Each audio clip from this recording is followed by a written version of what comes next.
Hello, everyone. Welcome to the parent chat. Let's see, second one in October. In 1 second, let me start my video here so I can properly say hello. I'm excited to be here tonight with Christy Nicholson from Yes, YES, and we are talking about something that's really important that a lot of times in mental health we don't really address, and that is the relationship between your child, your therapist, and you. So we listen very carefully to parents and what they need from us and what they're concerned about, and this is a big topic that came up. So Christy, welcome. And I'm glad that we get to talk about this tonight with you. Me too, Sherry. And I'll go ahead then, and shall I start sharing my screen, or do you have a couple more things to share Absolutely. You first? go ahead and start. Let me stop sharing mine and that'll give it on over to you. Oops, that was go. Hold on 1 minute. And while you're doing there that, I just want to say for everybody that's here tonight that you can ask questions as we go along. You can pop those into the Q&A box, which you can find. For most of you, it's going to be near the bottom of your screen. And you can ask those whenever, and we will answer them when we can. And Christy and I will both kind of be asking you some questions as we go, and you can answer those in the chat box. And feel free to connect to other parents and to us through that chat box. All right, Christy, you're up. Okay, great. All right.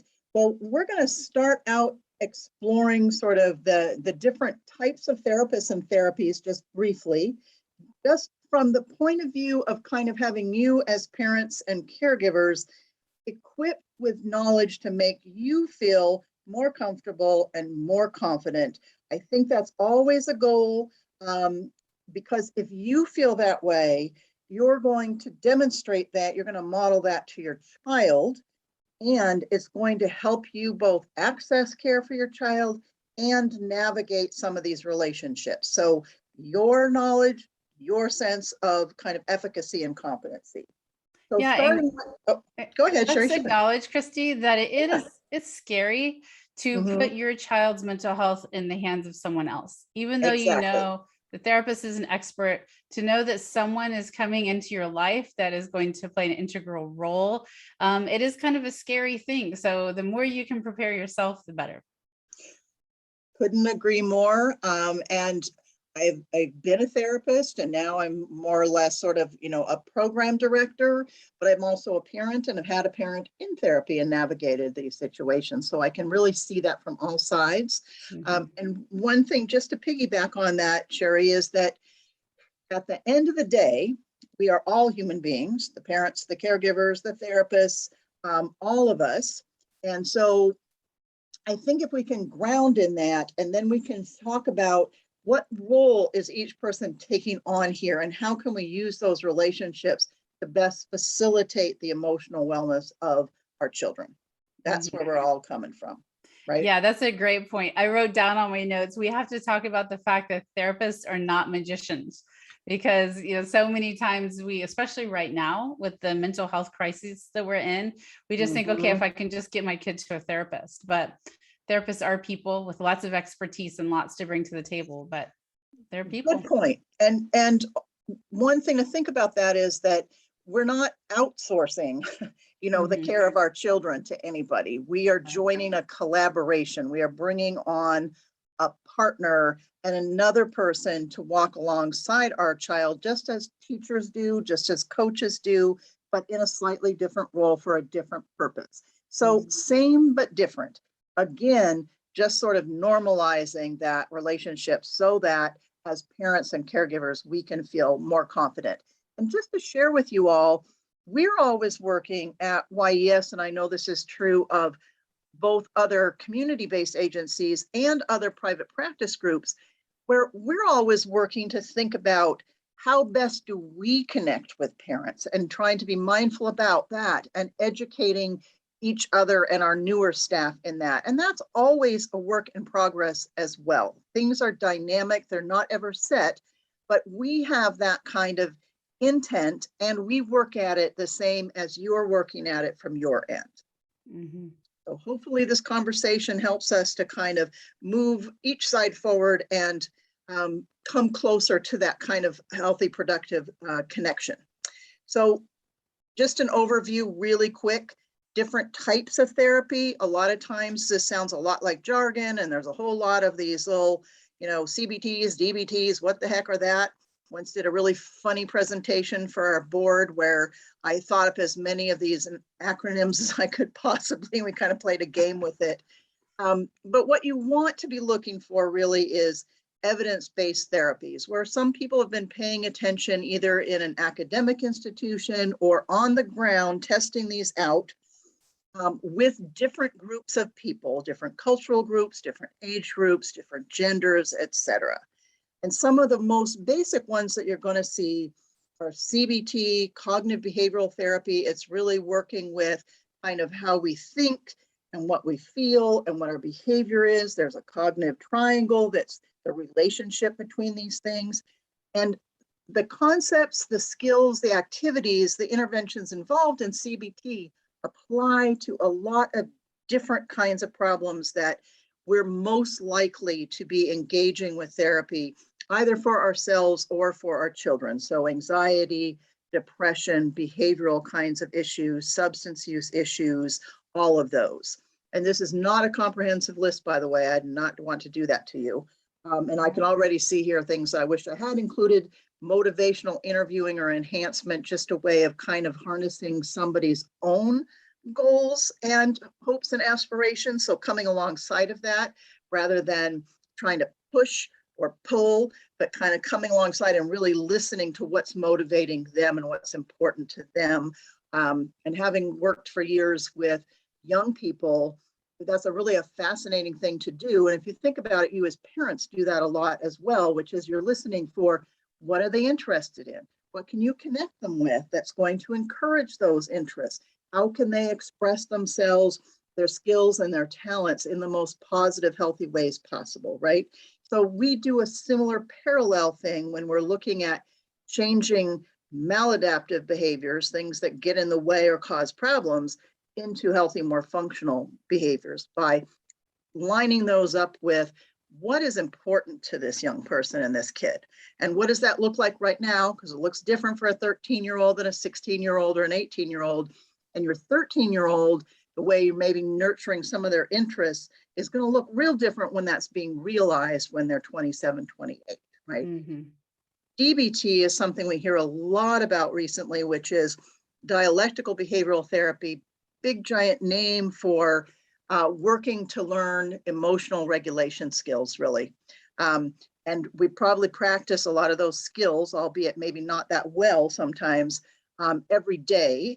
And it's helping a young person really enhance their learning in that. So particularly effective for kids who are dealing with suicidality, self-harm behaviors, and just being on that kind of emotional swing with intense emotions. Various kinds of trauma therapies. If somebody's have trauma, I put down EMDR just because it's one that works with physical stimulation of the brain, brings in kind of some body-based things oftentimes to address trauma, because trauma is stored in our bodies. Just think about that, like when you're stressed and how you hold and clench and you want to let go and release that. But if you're thinking of kind of more overwhelming kinds of traumas and that tendency for us to just lock those away so we can kind of keep on going, you can see how kind of some body-based things become important there. Mm-hmm. But I'm just talking about this because I want you to kind of know you can go out and research these things, but I want you to have enough knowledge that when you go to the internet or you're going to the conversation or you're calling somebody and talking that through with them, that you feel, again, empowered to ask some questions and know what you're looking for. Mm-hmm. PCIT and PFR are ones for little guys. So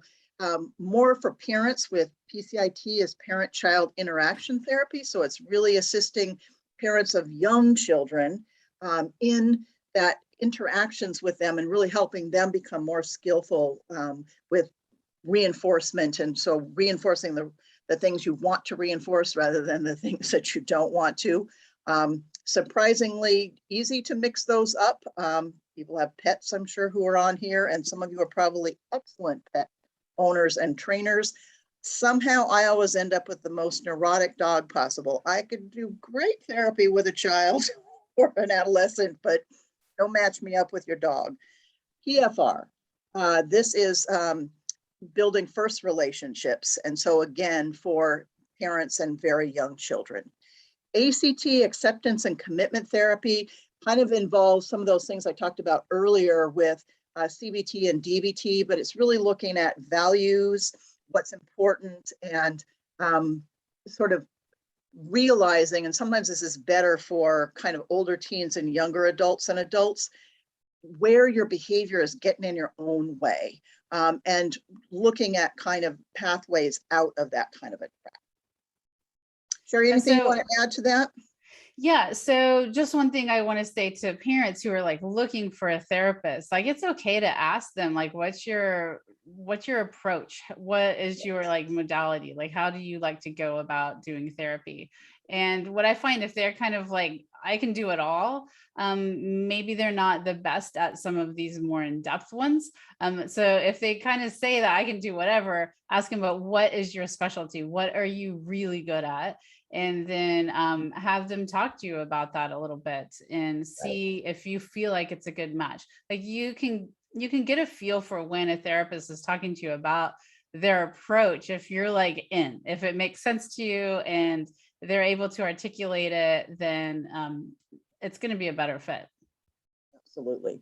And you will notice at the bottom of my next list here with the types of therapists, it says what is really key is relevant experience, as well as then the supervision and the consultation that someone might engage in, so that they're not kind of like they're not going rogue all on their own, right? They're a member of a professional community of some kind where they have checks and balances and insights, and they don't get caught up in their own blind side, which last time we were talking, we talked a lot about kind of parents having their parent buddy and somebody else who helps them, not necessarily with advice and fixing it, but is a sounding board, is someone to kind of go, have you thought about this? Have you thought about that? Well, professionals need that too. I just don't believe in people working in isolation, particularly around, some of the really difficult issues that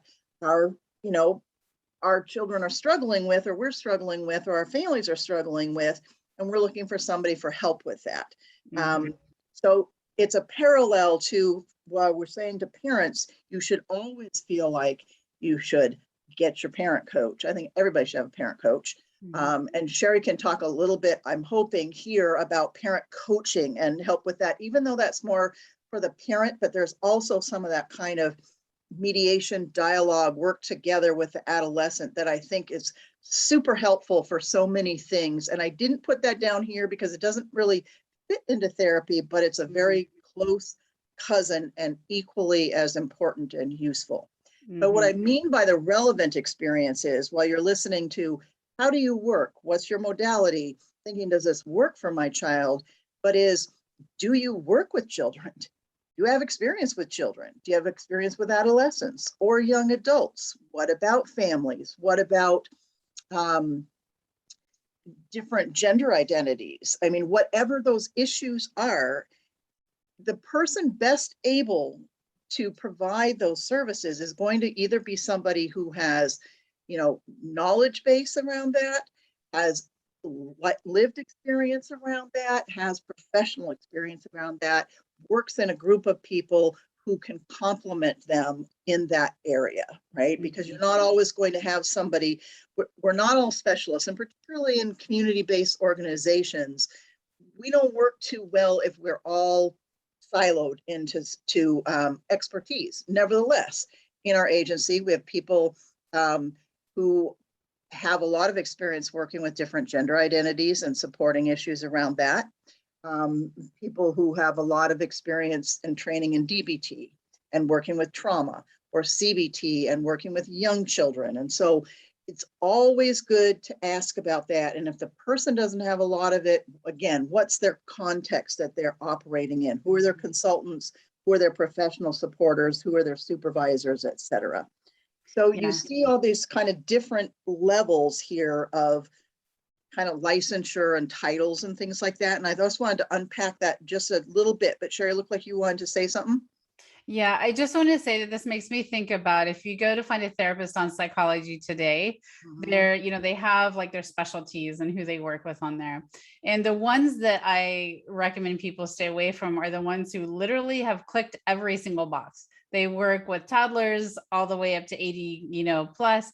They work with substance abuse. They work with, they just have everything Grief they checked. work with, yeah. Yeah. Mhm. And so when you look at that, you need to think about for your particular child or teen, or whether it's for yourself, if it makes sense, right? Like the things that are listed for that particular person. And, and not everybody can work with everybody. It's just not the way it works. Right. And why it can be super frustrating right now in really busy times, I think, because it's hard to get that Yeah. direct conversation with the practitioner. And I know Mhm. that that happens even at the agency, but to the degree that you can talk to the intake office when you're doing the intake, if you're going to a larger practice or agency, or have that email conversation with a therapist prior to going with private or private practice. Yeah, doing that back work so that you really kind of get a good feeling for it and that you are trusting your instincts around it. But Right. remember, this is not going to be your therapist. It needs to be somebody who's going to be effective with your child. And sometimes they may be slightly different than who we would pick, right? So it's Yes. like you have to have kind of that double mind there around that. And those Mhm. are some of the places where I think kind of parent coaching can be really helpful in helping parents to figure out how to approach it if a child does need therapy. And therapy really comes about, and this is what we were talking about in our last parent chat a little bit about kind of is it the blues or something else, is this kind of normative, or is this sort of like a mild sort of, problem? Is this kind of moderate, or are we getting kind of up here into severe, right? And we're always wanting to prevent that if possible, but life happens, brain chemistry happens, a lot of things. So recognizing where you are, and therapy really comes in when there is a you meet medical criteria, but what that really means is that there is a diagnosis of some kind with specific symptoms that your child meets that insurance, a doctor, it's the same as going to a medical doctor. They have to kind of Mhm. say, well, what is this that's going on? What is it called? And what are the standard symptoms involved? Um, and when it's reaching that level is when you want to be reaching out to somebody who has the training and the expertise around that. Right. And so we had talked a little bit about that last time around. So master's level clinicians might be the MHPs, master, oh, I can't even remember what that, mental health professionals. See, I even get lost in these myself. Ah, um, is kind of, sort of the basic level of expertise that you're looking for. And these are the kinds of um, licensure and training that you're most likely to see. And that's why I don't have psychologists and psychiatrists down here, not that they aren't important, but psychiatrists usually are in the business of doing diagnosis and working with medication along with a therapist. And psychologists oftentimes have very specific focuses. So learning problems, or, they have a very unique specialty. There are some that do more generalized kinds of therapies, but that's the reason why they're not here, is that you're not usually going to find those. Mhm. Not that they aren't legit and you shouldn't check them out kind of the same way. But there's also the master's level intern therapist. So community-based agencies, being a sort of a collaboration of professionals, do have master's level intern therapists. Oftentimes those therapists, this is a second career for them that they are pursuing. And so oftentimes they are actually older and have a lot of life experience. Um, we have people who come who are younger as well, but who have had professional experiences that are very much in the field and in line with what they're going to be doing. And they're simply going and they are deepening their knowledge and they are sharpening it with a different focus. So for example, we have a lot of people who are working on their mental health masters who have been teachers, who have been social workers in more of kind of a, DSHS kind of way, or who have been working with many kind of youth oriented activities, Boys and Girls Club, et cetera, et cetera. And so they've looked at that and sized that up and said, I want to go a little bit deeper. I want to specialize my skills some. And so they're working really hard to do that. And while you might not want to go to somebody like that who's at the beginning of this new application, if they're on their own, if they are solidly working with, a range of people with experience and training, I would encourage you to feel comfortable about that, along with all of those kinds of questions and things that Sherry was suggesting earlier. So along with that, before you have taken the exams and gotten many years of counseling hours and experience that you're required to have for full licensure, you are usually have an associate license or an agency affiliated license. So again, ways of saying, oh, you're still new and growing in this field, even though you might have been doing this for 2 years, but it may be that you're still not quite on, that level of having enough of those hours. It's usually probably 2 full-time years worth of experience. And some degrees take a little bit longer. And so that's where you're going to see that. Again, depending on kind of what's that support context around them, I would feel comfortable about that.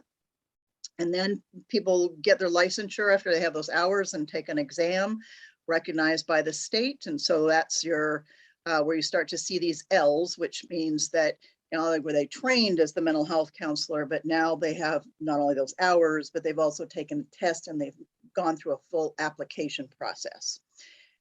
And there's some specialties under that, but really we have on staff, and there is out in the field, the licensed mental health counselors, clinical social workers, marriage and family therapists. The key again is the relevant experience in the application of those degrees, because all of them come and work and do those therapies that we talked about just before. So I had SUDP. So some people specialize in substance use disorder, and they are substance use disorder professionals or trainees in that time period when they're accruing their hours and getting up to full licensure. Many people have dual licenses, so they're trained in the mental health and the substance abuse. And the field is more and more going that way, although not fast enough for some of us, because as we all know, your young person, anybody in your life who has a substance use issue does not have that outside of their whole selves and all of their things that are going on with their emotions and behaviors, right? They're definitely integrated. And Sherry, could you talk to us a little bit about parent coaching in general, and how that can be helpful? Yeah, and I'll go back to what you were saying about when you seek out a therapist, that you're looking for a diagnosis, right? Like, here's what's going on. Here's going to be your DSM, your diagnosis. Insurance will recognize it. So, but there are obviously things that go on with our kids that aren't a diagnosis, right? So for me in my coaching practice, some of the things that I focus on are confidence, friendship issues, like if they're just having not like social anxiety where they can't talk to people, or it stops them from forming friendships, but kind of the typical things that go on with friends. But if that's left unsolved, so to speak, and it continues to wear on their confidence and their self-esteem, then that can lead to things that down the road will become diagnoses. So the way I see a coach's role, whether it's a parent coach or a teen coach like I do, it's really a way to bolster life skills, to have another person to talk to about things, like you mentioned, Christy, a sounding board.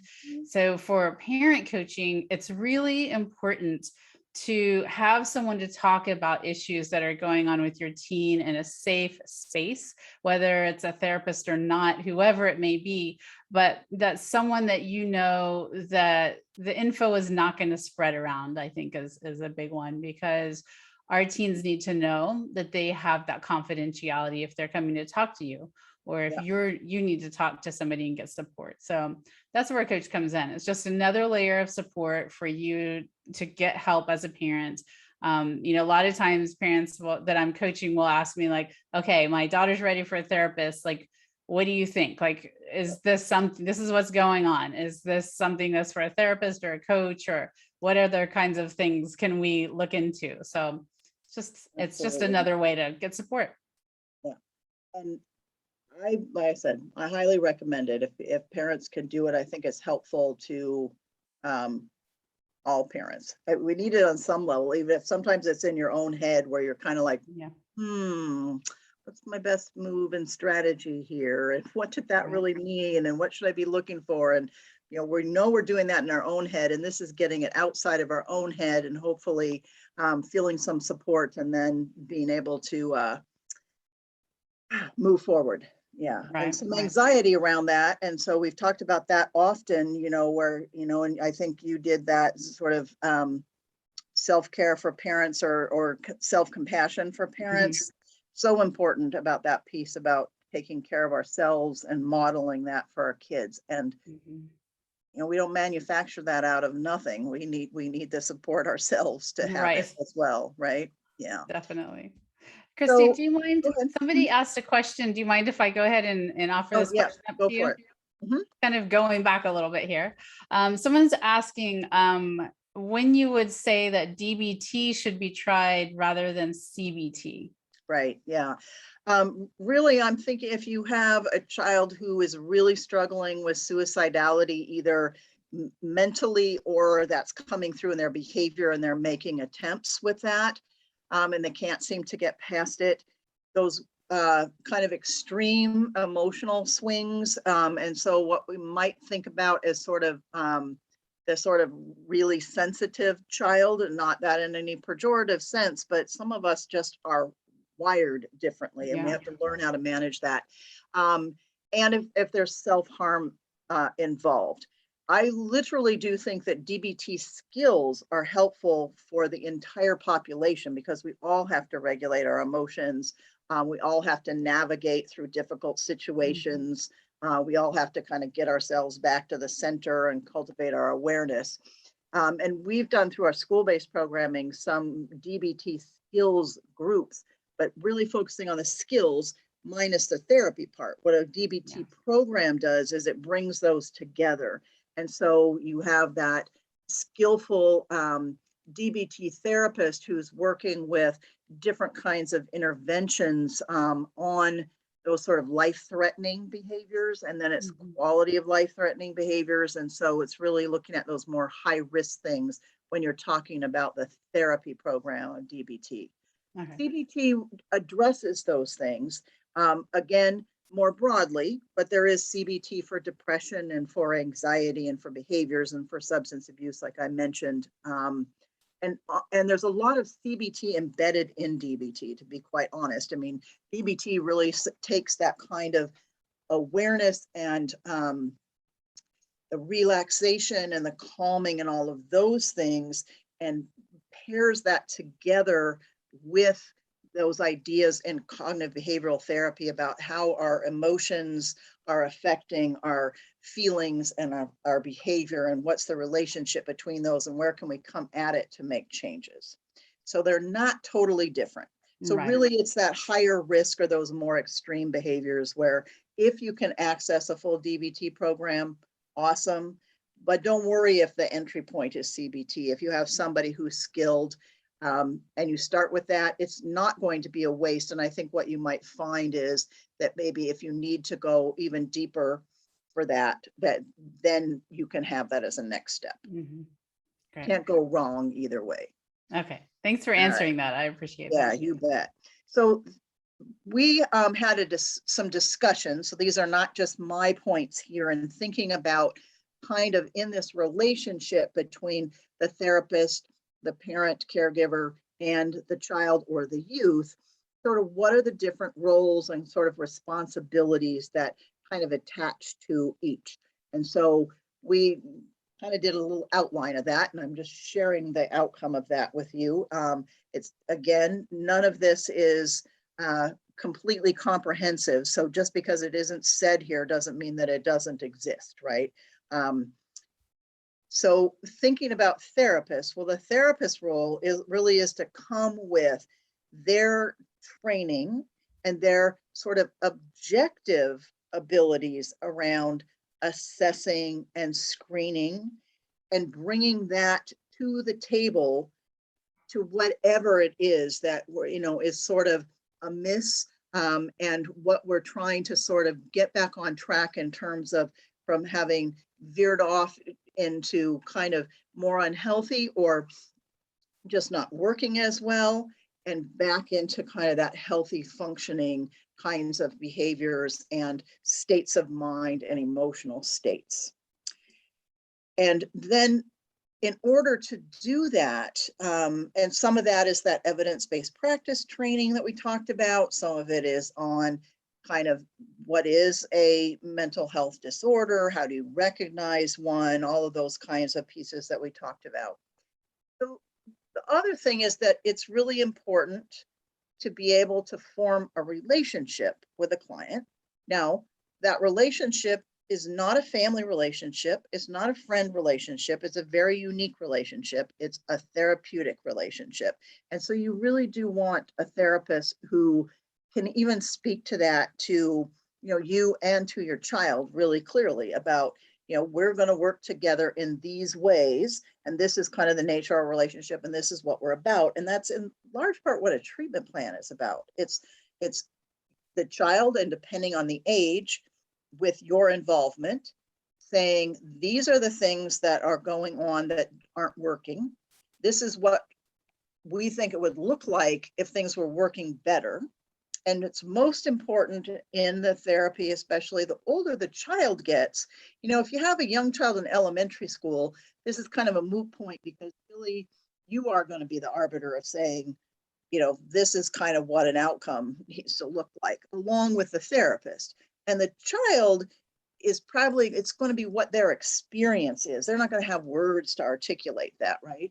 But the older your child is, the more that you do really have to work with thinking, when we're talking about outcomes here, this is where you need to have some of that trust with the therapist, that the therapist has the best interests of your child in mind.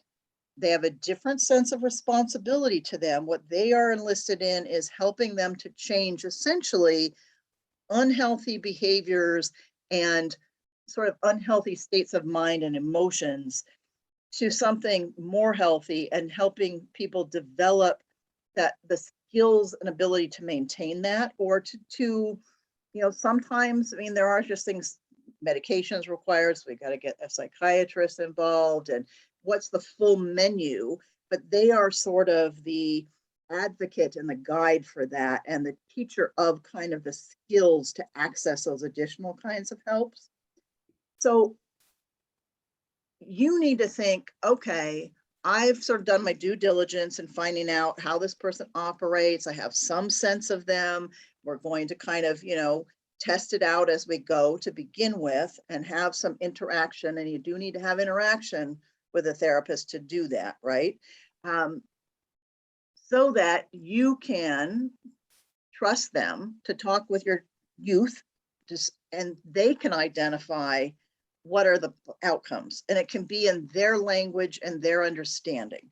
Now, it needs to not be something like, and this would never be an acceptable therapeutic outcome, right? So we do this in the treatment plan. You're supposed to have goals in the client's own words, but it's like, okay, guys, that is not like, I just want to be able to smoke pot, or I just want to never come out of my room again, and have that be okay. It's like, let's think about that. In what worlds or universe is that ever going to be okay? What's going to happen if that really did continue, and what's that all about? So it really is working with them to set kind of healthy outcomes for themselves. But your healthy outcome may not exactly match up with them. And what's really important here is the older the child, the more that can be evoked from them. And the therapist ought to be your partner in doing that. Mm-hmm. Well, that comes down to some of that trust, Christy, because I know even when in coaching, when I talk to parents, they'll come in with like their top 3 things that they want to get out of coaching for their kid. And then I'll talk to their child and it's a totally different thing. The whole focus for the teen is not in the top 3 of what the parents wanted. So that's part of the process that I go through as well as you Yep, of, hey, let's see how these line up where I exactly. can look at what the teens seeing, what you're seeing, and then together we can come up with those kind of top 3 goals. Right. But ultimately it's probably going to be a little different than what the parents want. Exactly.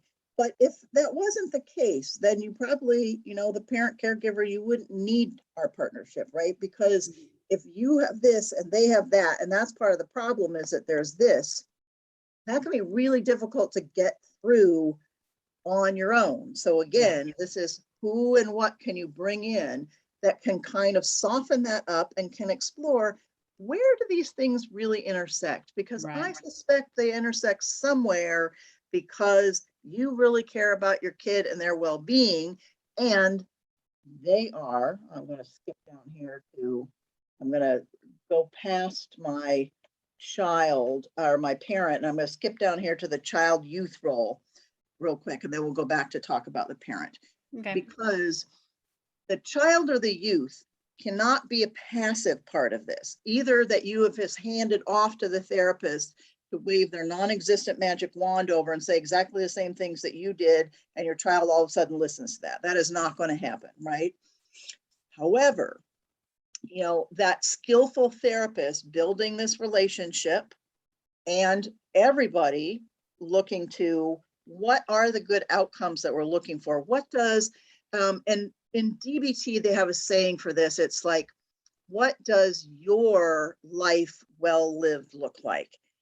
Not your parents, not the neighbors, not societies, but really tuning into what is your definition of that. And then your therapist guide helping you to entertain healthier notions of that than you might be capable of doing at the present time, right? That's part of their role. But the youth has to work on that too. And this doesn't mean they're all in right at the beginning, especially. At the beginning, it might just be, you're going, I need you to agree to show up and give this a chance. And if just showing up is all you're going to give me, then all right, that's where we're going to start.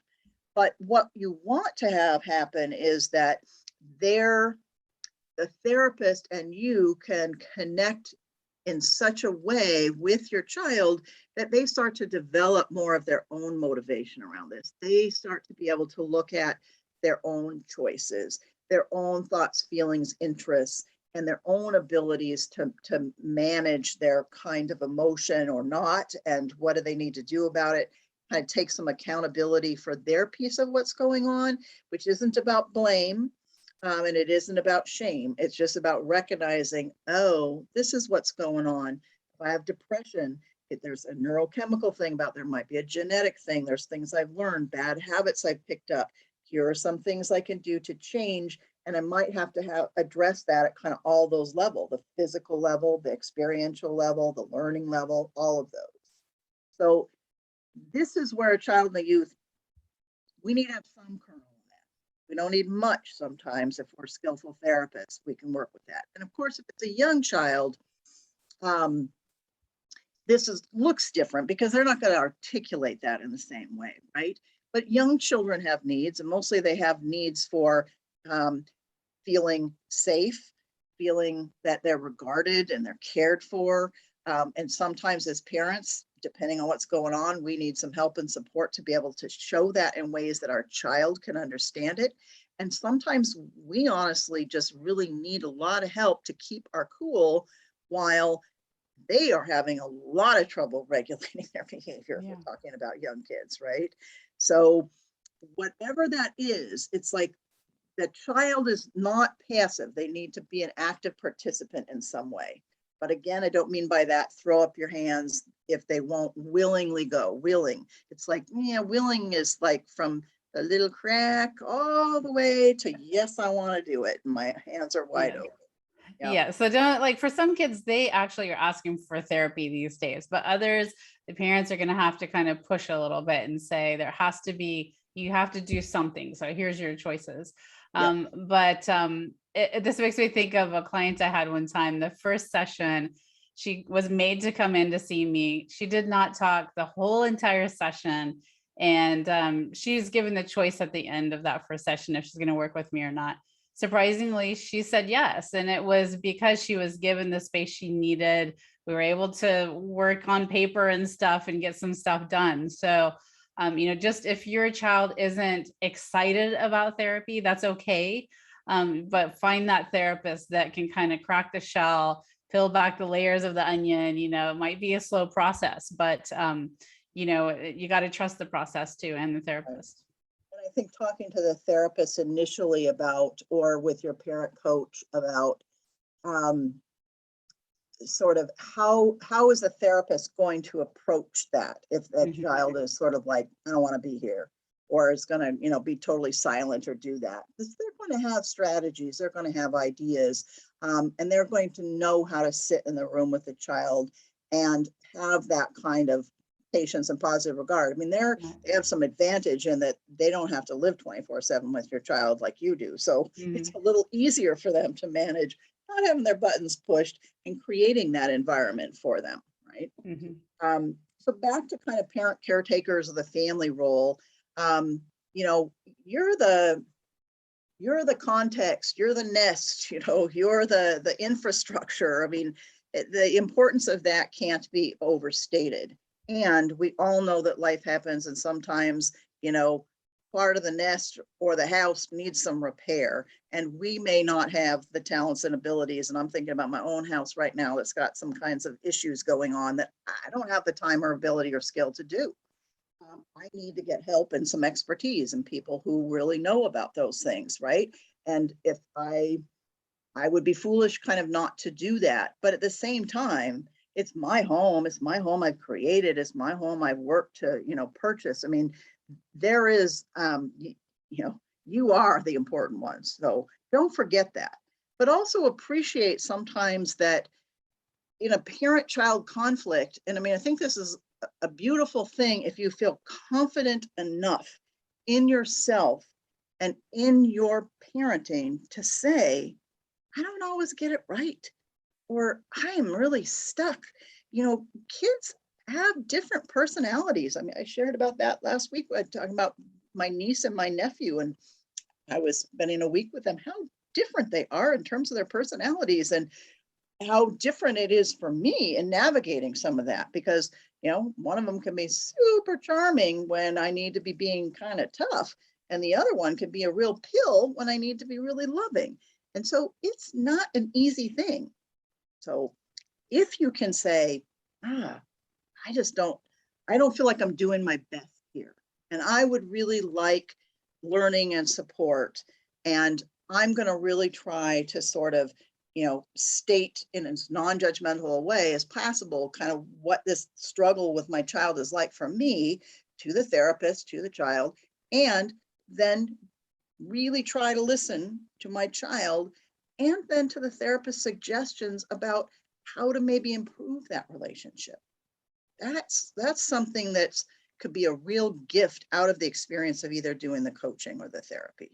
And So Christy, believe it or not, we I only have know like time 12 always minutes goes left. too fast for me. Yeah. Okay. So let me ask you this, because this I think is kind of and I know we want to talk about confidentiality and consent, which it'll come out in this question that I have for you. Yeah, so great. In this triangle, if you will, where there's the therapist, there's the child, and there's the parent, how does the parent deal with that? And how does the parent fit in? We've kind of talked about it on this level, but in reality, like, can they talk to the therapist every week? Are they expected to get a report from the therapist? Are they allowed to ask questions?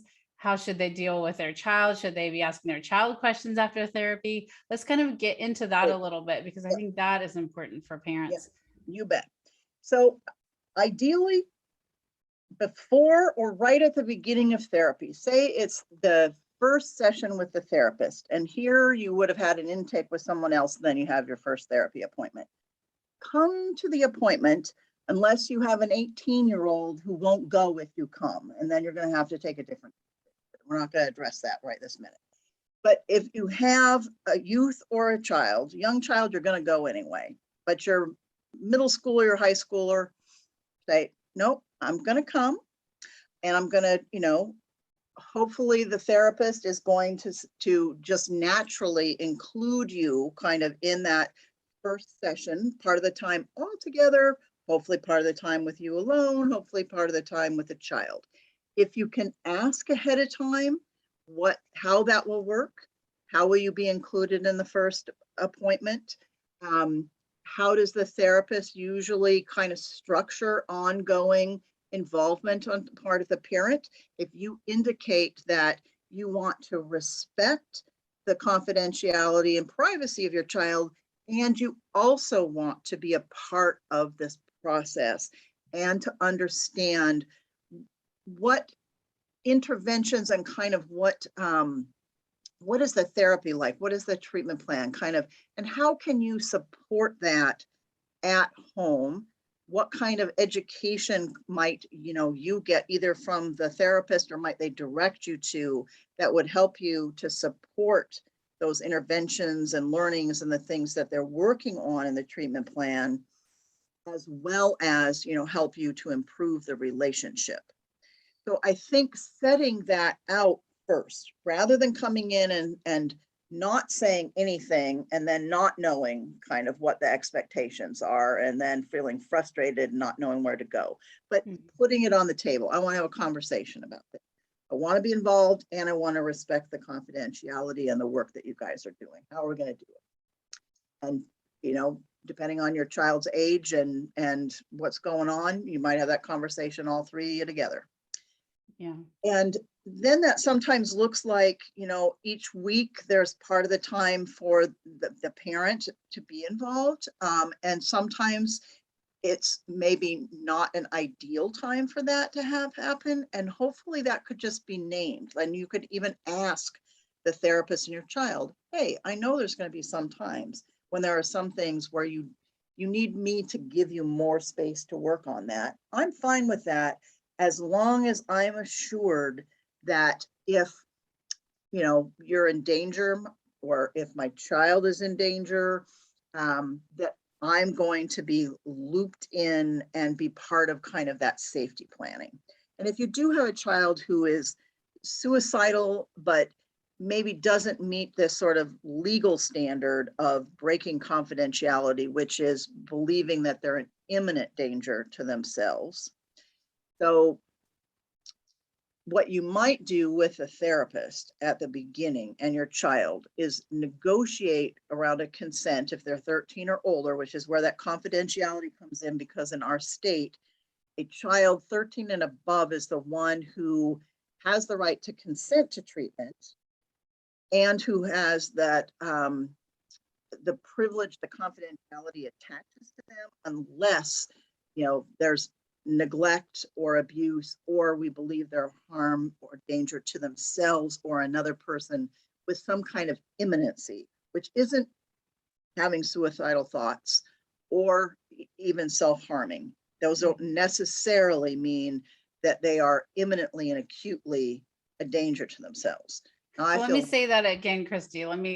So there's a Mhm. couple of things in there. It's important for parents to remember. If they're Right. 13 or older, legally, you do not have a right to know what's going on in therapy or in a medical situation, Well, unless, I usually phrase it the other way, is that privilege and the confidentiality attaches to the child 13 and up. So that they're the ones that sort of in charge of the consent of that, rather than saying you don't. It's who does.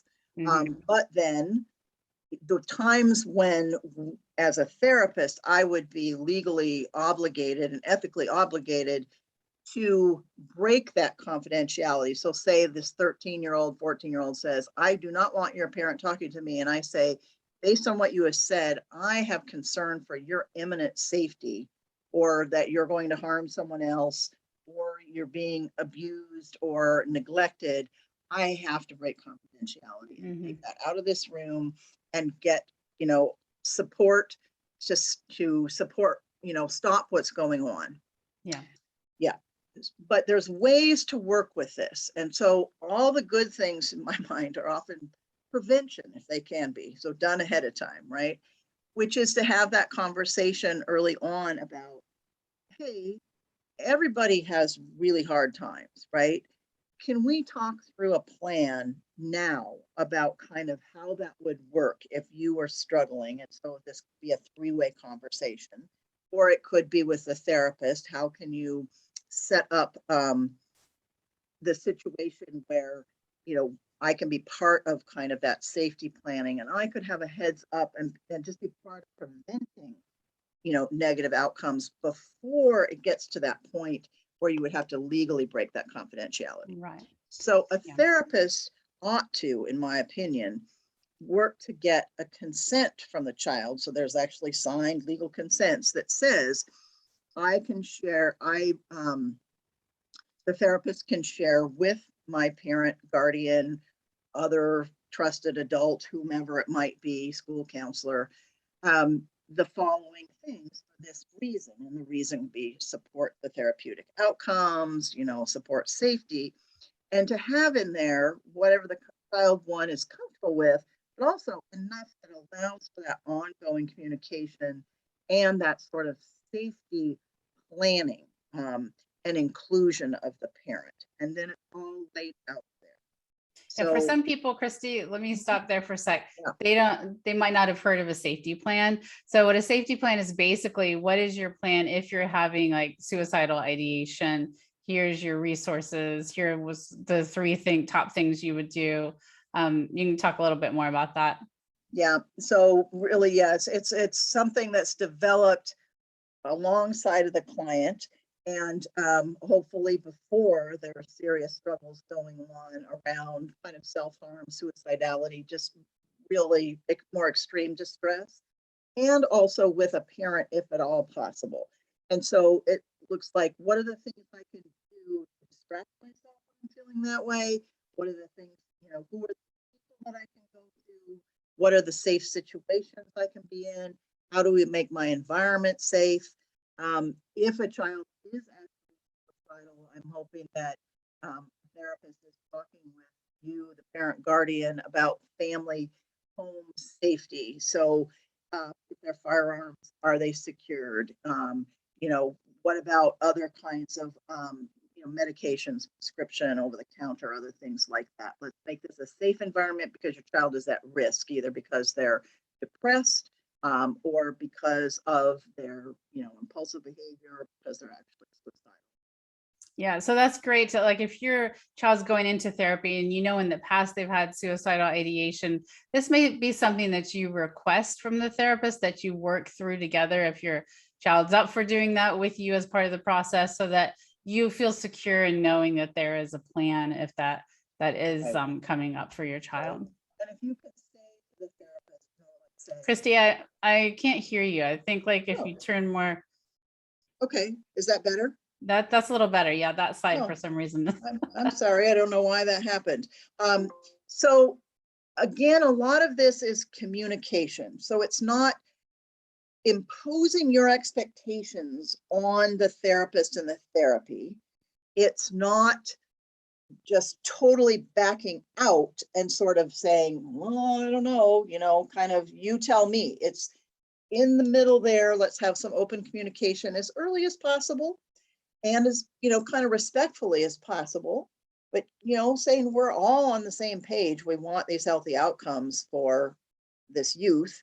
How are we going to work together on that, and having that laid out? That said, you know, even if there is not a consent in place for me to share anything with you, other than that your child came to the appointment and we're kind of working on the goals and it's going okay, and I will let you know if something is egregiously wrong, you could still call me and say, I wanted to provide you with this information. I don't think it's good to say, you know, I need you to promise me that you're not going to tell my child that I Right. called, because that's putting the therapist in a bind and could break the relationship with a child. So you want to be respectful that that's an important relationship. You don't want to draw the therapist out, or, you know, and have them pitted against the child in any way, but Right. you can communicate to them. Now they're busy people. So you might want to talk about the best way to do that, right? Or you might want to be leaving them a voicemail, but you probably don't want to be calling them every day and leaving long voicemails, or, demanding kind of a lot of their time and other things like that. You want to figure out what's the manageable way that you can stay connected. So Right. human to human again. Mhm. Okay, so a few things in there. So first thing you need to do is, before the relationship even starts, to get clarification on what the relationship looks like. If you're part of it, if you come in every session, if you are able to give updates to your therapist, what does that look like? Do you call, how do you do Right. that? What's the expectation? That are you going to get something in return? And then the safety plan is a big one. Know about confidentiality and consent and all of that. So going into it, you are prepared with your expectations, working with the therapist to know what they are, not just going in, making up your own expectations. This is what I think therapy is supposed to be like. This Exactly. is what No I think my guessing. role is. That's Yeah. right. No guessing. And you have the right to ask and to have those communications, because we Yeah. talked about already, you're the nest, and they're kind of coming in to help the little eaglet learn how to fly. Yes. I see a couple of things here. One, Bonnie's wondering if people might like to stick around and have some kind of more open Q&A. I'm open for that. And then I do Right. see a couple questions here that I could answer real quickly. One is about family therapy versus individual therapy. I think both of those things are really important. I think sometimes if there are older children, so I'm going to say 11 and up, and if they don't have some time that's theirs, they can feel sort of, I think, eclipsed by family therapy. I love the combination of having family therapy and individual therapy for, as many people as it's kind of useful for. But I agree that sometimes addressing things with a family rather than siloing out one individual is important. And even if that is just having some family meetings as part of somebody's therapy ongoing. And the other had to do with a 17-year-old turning 18-year-old. And I think finding someone who has that experience with kind of that older adolescent, young adults, and that transition can be really helpful. And then I think it's talking then and naming that conversation with the therapist is about, how do we navigate this transition in the best possible way? I want to support my child becoming a functioning, independent young adult. So how do we work together towards that end? So again, the relevant experience, and then just putting it on the table kind of, and asking how to most be helpful with it. So you'll see on this list here that I did put parent-initiated treatment. That should have been family-initiated treatment. They started out calling it parent-initiated treatment. So there is now kind of a law that allows you as parents, even if your 13 plus child says, 13 to 17-year-old, I'm not going to do that, to say, yes, you are going to do that. But you still have to navigate them getting here, and they may very well show up sullen and I'm not going to talk to you if you can get them here. That's fine. We are happy to provide the treatment and don't necessarily have to have them, signing on the bottom line, because we can say it's family initiated treatment. And you can find more information about that on the Healthcare Authority, the HCA of Washington's website. It's pretty well spelled out. But I think figuring out how to motivate your child to come, and coming alongside them and gently insisting and doing that. And then being willing to also kind of like, well, we're doing it. I'm doing it. You're not going, I'm going, model that kind of is better than forcing. If you can do it. And then there are extreme circumstances where even involuntary kinds of commitment things, which are very difficult to do and involve more kind of inpatient treatment, things like that. And that's really kind of done through the county's designated crisis responders. And so more information can be found on that online through the county. Right. I'm going to put up a poll really quick. Bonnie and I created someone, totally forgot about it. I'm Cool. sorry, Bonnie. But I'm going to launch one right now, just out of curiosity, for us to know, like, what is your experience right now with therapy? Is your child in therapy? You're thinking about it, have in the past? We'd love to know that. Okay, let's see. Another question here. My daughter's therapist is online only, but I feel she would connect better in person at least one time. Thoughts? I've got thoughts on that, but you go first, Christy. Well, I wonder if there's a possibility now of doing that with a therapist. I know some therapists are doing hybrids or doing mixes, or some agencies are. And if you think that would be the case and you want to try it, asking the therapist for that. If you really feel like the child isn't making progress, I mean, I think you're going to have to name that to them and say, because they might be saying, no, this is working for me and I like doing it this way. And so you have to find that balance between honoring that and then saying, yes, but I don't see that your depression's improved or this is improved or that. So check that for me, because I'm seeing that, but you're saying that it's working. So how do I understand that? And that could be a three-way conversation, could be a two-way conversation. Yeah. So I will say, in my own coaching practice, I do coach through FaceTime, through, other means, but there are some clients that like during the pandemic, I had to go to online, and it was like night and day. As soon as I got him back in the office, it was like, oh my gosh, thank goodness we can make some progress here, because there's just some kids who don't do well with that. So, and if you see that, and if your therapist is not willing to do in person, then you just have to know what's best for your kid, and you may have to change it up and try out a different therapist, unfortunately. But yes, every kid's different. Yep. All right. Have people done the poll? Yes. So 50% child's currently in therapy, 35% considering therapy, and 15% they have been in the past. There is nobody on here that says that their child has never been in therapy. I would expect that. I'm glad about that. And just partly because we've been through really, really difficult times, and our kids are living through really difficult times. I mean, just think about kind of, if you put yourself back in, your teen years, and you looked out, and it's like, oh my gosh, human beings are kind of the same, but we've got this climate change thing bearing down on us, and all this crazy stuff happening, political divisiveness, a pandemic, and they're still learning kind of skills to cope, and we find it hard on any kind of given day. So if it's not therapy, at least it's really thinking about emotional wellness and paying attention to that as much as kind of other areas of kind of successful functioning, right? Right. Okay, let me ask another question here. And everybody, we are going over a little bit, so if you have to go, we completely understand, but we're going to take our time and stay here with you to answer your questions. Okay, another question here. My almost 16-year-old would probably benefit from working with a coach or a counselor. How do I find one? This is a great question. Yeah, especially right now. Well, persistence, one, and then Sherry can maybe speak to the coaching part, because I'm not sure how that is going right now. I do know that community-based agencies are in a little bit better of a position than they were even in the spring. So like, we're back open for scheduled intakes. We do have more staff capacity. Waits are reduced. It's not that they're non-existent. So don't give up.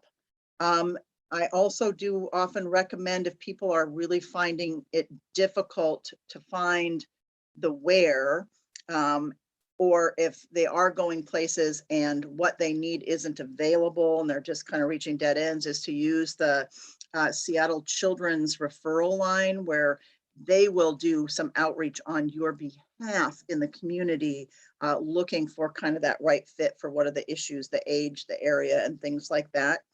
I really identify with that frustration of trying to go the route of, the psychology today, when emailing and then not getting responses and stuff like that. That's pretty crazy making.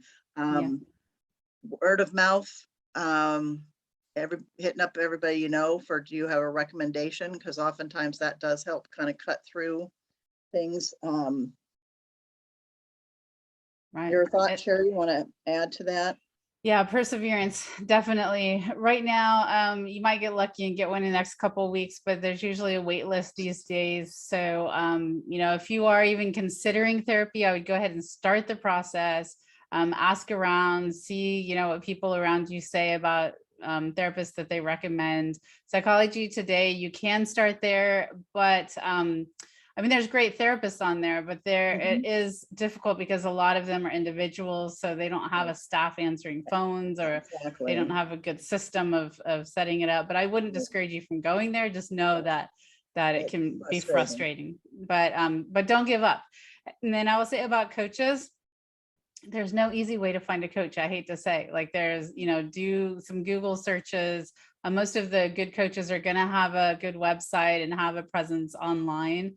And it's really important just to see what they're putting out there. And if you agree with their philosophies, but also look, when you're looking at a coach, make sure that they do have some credentials there, because even if it's a coaching situation, there's still a lot of emotions and a lot of stuff that's going on in your teen's life. So for instance, this is not a pitch for me, I promise, but things to look for. Like, I have a master's degree in counseling psychology, so I have that mental health background as well. And I have coaching, um, Training, whatever, certification coaching and training. training. Oh my gosh, it's getting old, so Getting it's getting late. late. But anyway, so yeah, look, when you see a parent coach, look for that kind of stuff and their experience, just like with a therapist. What is their Relevant experience? Make experience. sure Yep. they've got that. Yeah. Yeah. Okay. All right. What was that last poll? The Stormy, Okay. how's it going? The last poll, I took it down already, but knowing how is therapy going, and I think 50% said they aren't sure. And that makes sense as to why you're here tonight, because you're like, my kid's in therapy and I don't even know how it's going. So if you're in that boat, feel free to reach out to the therapist and say, I'm feeling like I just don't know. What do I do from here? Or how, something like that. Right. What can you share with me? And then also think about, what are you observing concretely, right? Because you might know more than you think you do, which is like looking at, have there been changes, however small, in terms of kind of, behaviors and emotions and what you're actually seeing. And you can even note those. And if there are any positive ones, I would definitely, just in a very casual moment, say, hey, kiddo, I really noticed that you've been doing X lately. That's really nice. I really like seeing that. That's cool. And depending on how they respond, you can have more of a conversation. So, what do you think accounts for that? That's really interesting. Oh, that from your Mhm. therapy. Oh, okay. Or if it's a situation more where it's like, oh, we're really stuck, or things are not changing and it's been quite a while, and these changes can take time, right? That's why I want you to really think about and look carefully and closely. What are you observing in terms of behavior, outward expressions of thoughts and feelings? What are they doing out in school? All of those kinds of things. And not to say like, well, they're all of a sudden A plus and everything is solved, but Yeah. what can you see those small little building towards, those shifts? And if you're not, or if you're seeing some deterioration, and sometimes there is a little period of gets worse before it gets better, and Yes. that, I think you'd want to just call the therapist and say, hey, I'm observing X, Y, and Z. I know sometimes things get worse before they get better. It's concerning me. I wanted you to know, and I'm wondering, what can you respond back to me with? Sometimes it will be like they feel like, well, I'm going to have a conversation with you, and it's going to really damage the work I'm doing right now with your kid. But hopefully they'd be able to say that to you. Yeah. Or, they may very well be able to kind of say, well, in general, I can't speak to you exactly about your child, but in general, this is kind of how this might be going, and this and that, and this is what you'd look for. And you could get something really helpful. Yeah. Okay, so let me ask this question here. If you don't think your child's therapist is very good, you don't see a difference, or there's just something that, your gut's like, yeah, this isn't a good fit. They don't want to go to see their therapist, and the parent's not seeing any difference. Um, what do you do? Like, you want to switch them to another therapist, or like what, where do you go with that? Right. Depends a little bit kind of on the age, but if they're a teen, I think I would like to hear first. I'd like to do the investigation first. And so think through kind of Christy, all I'm that. sorry to interrupt you. I can't hear you again. I Oh, don't think it's okay. on my I end. think I must lean away from my mic. Are you good now? There we I go. was getting Okay. kind of intensely involved in that. I think I would do some investigation first. So I would really even write down kind of what are the things that you are seeing or aren't seeing that are leading to your concern and those conclusions. Do sort of your homework around kind of the therapists and their training and other kinds of things, because it could be that they're not a very good therapist. That does unfortunately happen. If they are in an agency, you might try talking with their supervisor about the therapist. So, and the concerns around that, not necessarily trying to get information from them, right? But it's more of an informative, and I'm checking this out. And then I talk with my child and just say, hey, I want to get a read from you on kind of how you think this therapy thing is going. And then listen first. And then depending on what they say, kind of like, oh, okay, so you feel good about this, this, and this.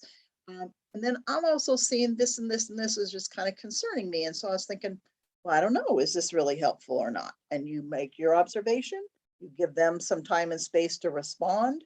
And depending on the outcome of those things, you may not make a decision right now, but you might say, hey, let's see in a few weeks how those things are kind of going.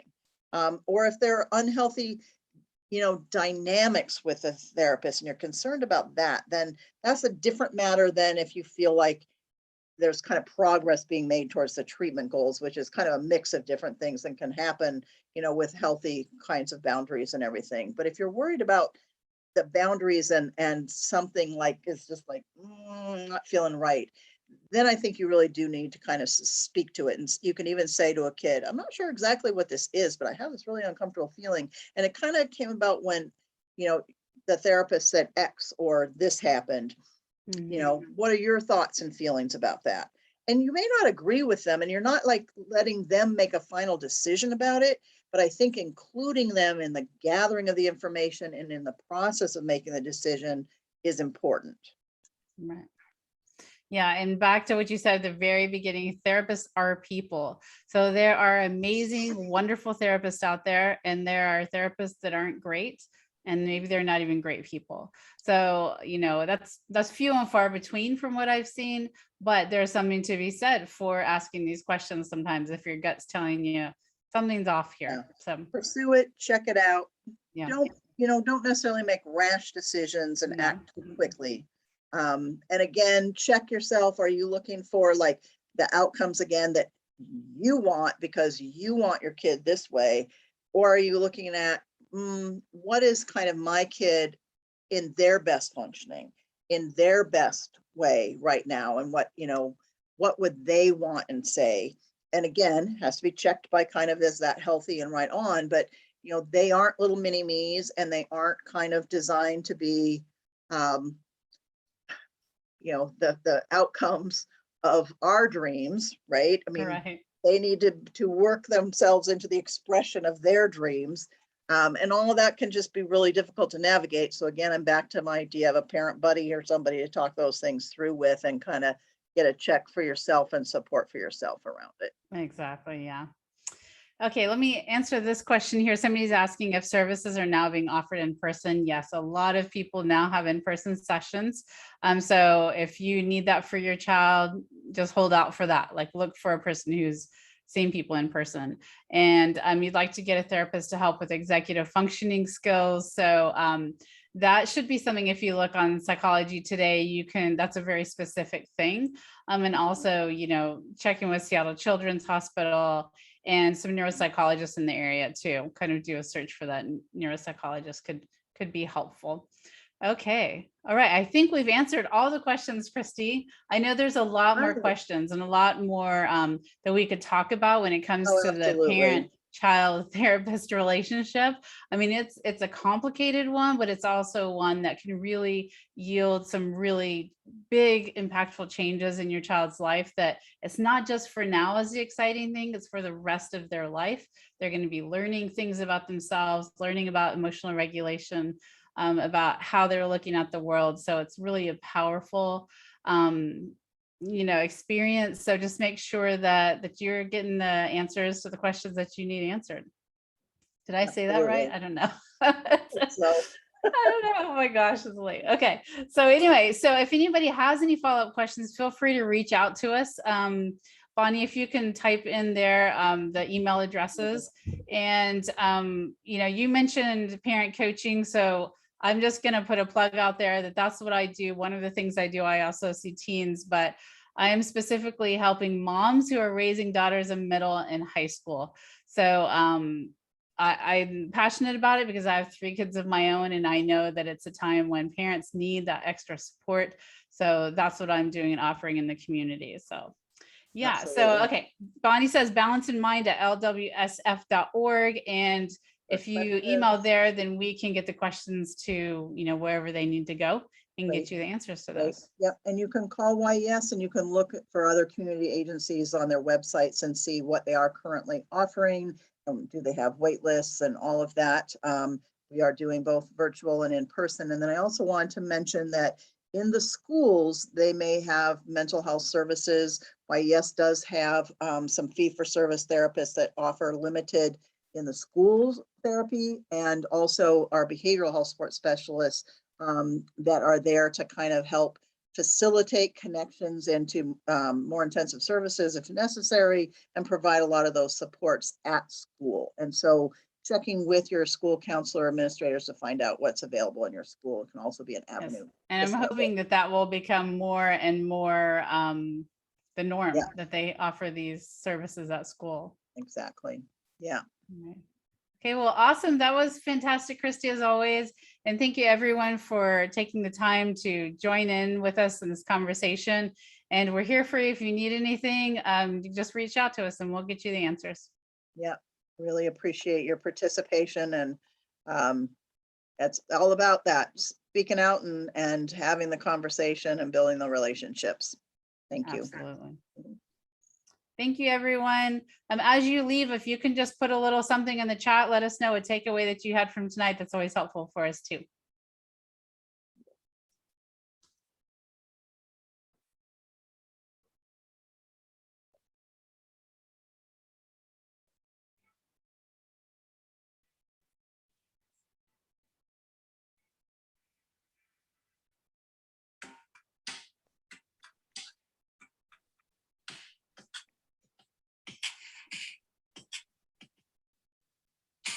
You can be amazing, turn a phrase into a weapon or a drug.